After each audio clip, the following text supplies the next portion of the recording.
Everyone on the internet is constantly talking about how hitting 100k or the first million is the hardest, then it flows, but for most of us, this ain't practical advice at all. Like, that's all nice to say, but when you're stressing in the grocery store, wondering if you should buy the home brand item or not, or if you can't even go out for a nice dinner every now and then with your friends because you're in a financial chokehold, given that make 100k or have 100k advice isn't going to help at all. You first need some breathing room to be able to make decisions and be less stressed, and that breathing room starts at 10k. Before 10k, it's stressful for a chud out here. Every single expense hurts badly. You always got to check your bank balance before buying groceries. You avoid any risk because you're stuck in a scared mindset. After 10k, you don't panic as much. You're able to start taking a bit of risk, and every expense doesn't have to take you out. The power of 10k isn't just the money, bro. It's the identity shift. You just become someone who moves from defensive mode to opportunity mode. That alone will shift your life. Okay, I'm gonna be straight up. Life before 10k, you are financially surviving, not building. And you gotta change that. Otherwise, you'll be stuck forever. When you're living without a buffer, like 10k, your nervous system actually can't relax, bro. Every single expense feels massive. Dentist bill, anything like that. Your brain is constantly scanning for threat instead of being able to relax. That's straight cortisol maxing and actually increasing your stress chemistry. And that stuff compounds. Like, think about the mental energy you're wasting just because you're in constant survival. Those questions of, can I afford this? Is this too much? Should I really be getting this? Don't get me wrong, these are not bad questions to ask. But when you're doing that for every single decision, it compounds so much and starts wasting your mental energy like crazy. This leads to worse spending because you are so mentally drained you begin to give up, causing more impulse spending and not negotiating with yourself when it matters. So when people constantly say it's just 10k, 100k is where life starts, they miss the point. It's not about the number, it's escaping survival mode. So you can go onto making those numbers later on track. Survival mode will forever keep you small. Opportunity mode lets you grow. Now I'm going to talk about what actually happens when you hit 10k. It's not a massive material shift. However, it will change your life. Your decision game gets smarter. Prior to 10k, you would be stressing out about everything. And when you don't have savings, fear is emotional. You decide based on fear, not actual logic. When 10k hits, you start thinking more logically about decisions. You're no longer asking, can I survive this? You're asking, is this the best move long term? That's a completely different level of thinking. Your risk tolerance becomes smarter, like investing in a small side project or maybe taking on a new job opportunity. You stop overreacting, you start evaluating, and that shift alone increases your earning power.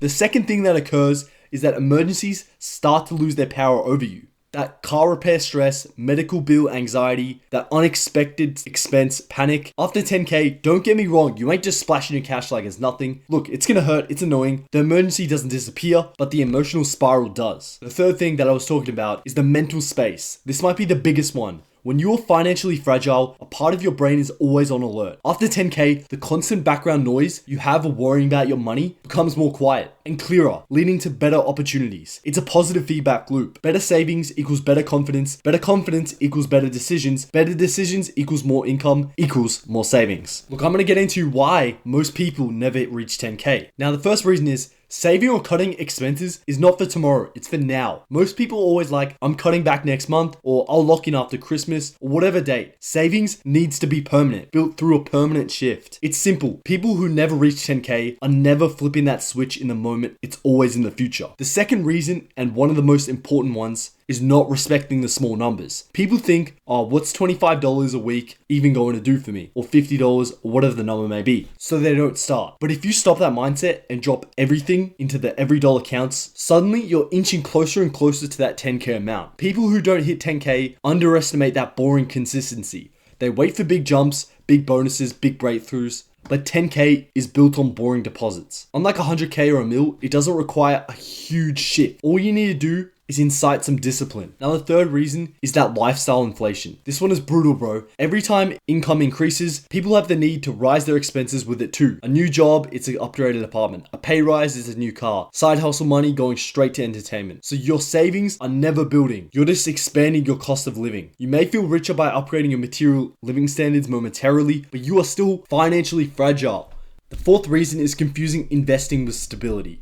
Investing can be a massive wealth accelerator, but you cannot get into the excitement of investing without stability. Otherwise, market drops will stress you the fuck out, affecting your decision making. 10k in cash is the foundation you must reach first before you go into any investment endeavors. To save 10k, you don't need to have a massive income. It's the things that compound that will give you breathing room. Alright, so how do you actually get your first 10k? Well, the first step is stop trying to save what's left over. Most people They save backwards. They spend first, then try to save whatever's left. The issue there is there's never anything left. You have to flip the script. Savings isn't what remains. Savings go first. The second you get paid, you need to move a percentage automatically, not manually, or if I remember, it needs to be automatic because your willpower will fail, but your systems don't. And the second tip is set a non-negotiable minimum. You don't need to save 50%, you need it consistently. Even if it's 50 a week, 100 a week, set a number that's uncomfortable but sustainable. Then treat it like rent. You wouldn't skip rent, so don't skip your future. The magic isn't in the size, it's in the repetition. The third step is cut out one category of your life. Listen here, this is what so many people mess up, bro. They try to optimize everything, like all this stuff. All you gotta do is pick one thing. No eating out, no fun, no subscriptions, no social life at all. That's not gonna work. These people burn out within weeks. Just pick one leak. Maybe you got a big Uber Eats addiction or random Amazon purchases, weekend drinks, impulse clothing. You don't need to become a monk. Just stop one major leak and reroute it into your buffer. That alone can build thousands per year. The fourth step is focus on the identity, not the number. You don't chase 10K, you just become someone who stacks money and saves money. If you build the habits, the 10K is inevitable. And the 10K will only be the beginning. If you obsess over the number, you'll quit halfway. Every time you save, you reinforce a new identity. And once that identity sticks, bro, you don't stop at 10K, you hit 15K, 25K, 50K, because now you operate differently. Let me leave you with this. Your first 10K will not change your lifestyle. It won't make you rich. It won't make you flashy. It won't impress anyone, but it will change how you move. And that's everything. Because before 10K, life feels fragile. One bill, one mistake, one emergency, and everything shakes. After 10K, you're not rich, but you're stable. And stability is power for a chud out here. Thank you guys so much for watching. I'll see you in the next video.